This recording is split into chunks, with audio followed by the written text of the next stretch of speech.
Good afternoon, everyone. It's Hanifa Menen from hearthealthbrainhealth.com, encouraging healthy grieving and mindful actions.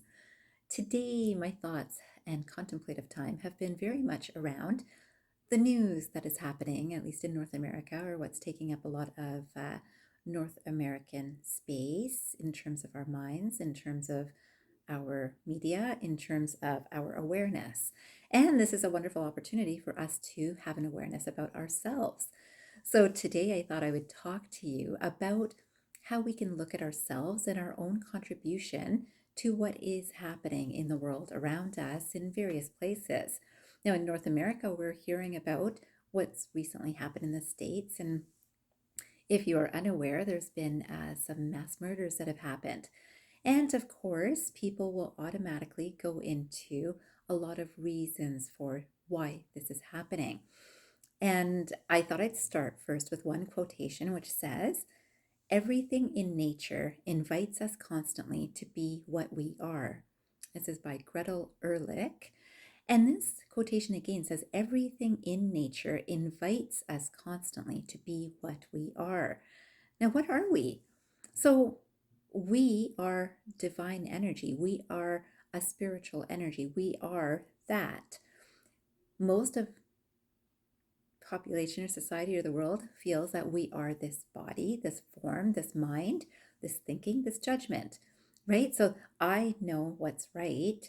I know what's not right, right? So that's the space that most people are coming from.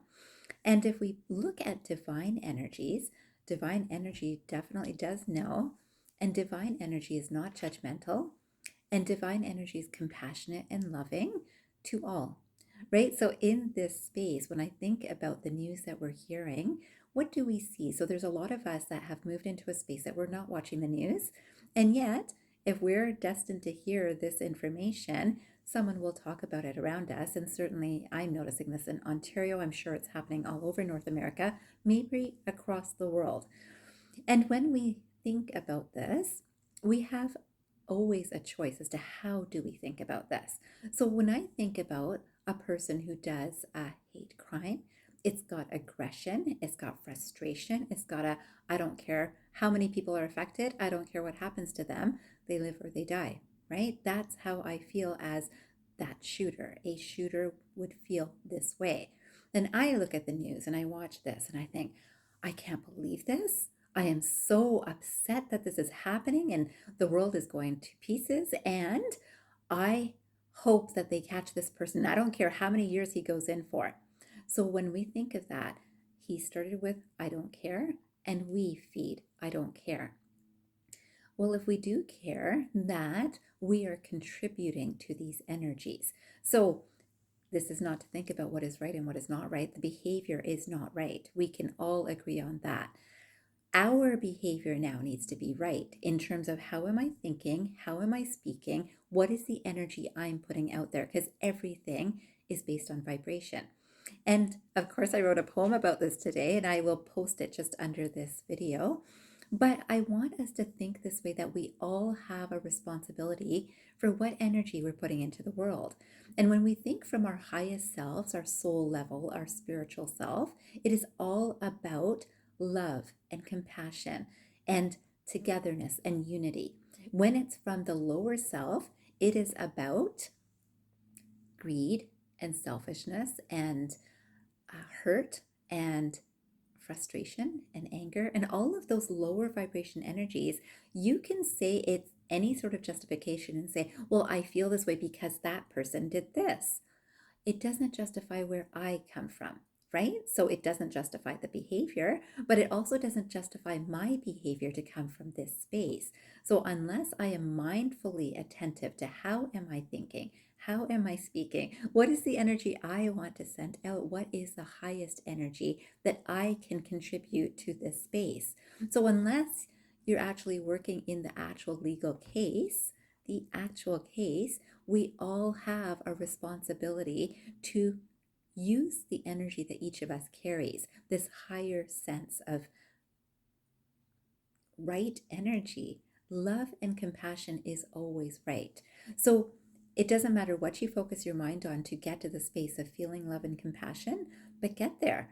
And if that means don't watch the news, don't watch the news. And if that means don't talk about it, then don't talk about it. And if you can talk about it with love and compassion, then go there.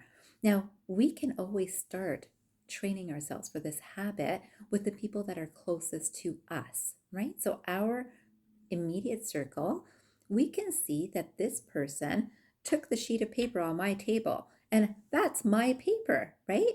Now I want it back, and I'm really upset and frustrated with that person. Or I can say, I've got more paper, I'll just use another sheet, right? So even though it took me 5 minutes to put this right exactly where I wanted it, someone took it, and I'm just going to put another one right back here, right? So I can take that easily. That comes from love and compassion and serenity, right? Now we've lost serenity and peace and that balancing energy that is part of all of us, but we're not always tapping into. We are either quick to react, quick to judge, quick to blame, quick to shame, and we lose our divine energy when we do this. So if we can practice this with the people that are closest to us, someone does something that we're not very happy about, can I be in a loving space? Because that's who I am. That is my nature. And that is your nature too, if you choose to tap into it. So then I came across another quotation, and this is by Joseph Campbell. And this quotation says, "The goal of life is to make your heartbeat match the beat of the universe, to match your nature with nature." And this is why going out for a forest walk, going out for any connection with nature reminds us of how forgiving nature is, how peaceful nature is, how patient nature is for its true form to come through, right? And this is what nature shows us. And we can learn this. We can learn this from our pets. We can learn it from nature. We can learn it from a plant. Sometimes we can learn it from other people. And I hope you learned that a little bit from me today. I am receiving this sort of energy from an energy that we all have. And this comes through me as it comes through you if you are mindfully attentive to doing this. And I thought I would finish with something that I came across. And I'll tell you that only a few years ago, I would have loved this. And I'm going to share it with you. And I hope you will notice how beautiful it is. And then I'm going to talk about it just a little bit. So it says, "No one changes unless they want to. Not if you beg them, not if you shame them, not if you use reason, emotion, or tough love. There's only one thing that makes someone change: their own realization that they need to do it. And there's only one time it will happen: when they decide they're ready."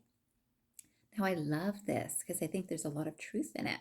Now, I bring it back to us because no one changes unless they choose to, until we're ready. So I'm going to change it to we are ready, right? So not if I beg you, not if I shame you, not if I use reason, not if I use emotion, tough love. There's only one thing that makes you or me change. That's the realization that we need to do it. And there's only one time it will happen, and that's when we decide we're ready. We carry this energy, we carry love, we carry compassion, we carry happiness and joy. And usually, in times that are not easy, and especially closest to us, we're very affected and more likely to react than to respond. And responding with love takes just that little extra energy of tapping into what is the best space from us that we can share with the world. And I would love for us to all come from that space. And again, we only do it when we're ready. And if you're ready, I can tell you right now that your level of consciousness is expanding. You are moving into a different realm of experience, and you are sharing that energy with the world around us. And I thank you for your contribution. I hope you remember all of this, and I hope you remember, if you transform your mind, you can transform your life. Have a great day, everyone, and I'll talk to you soon.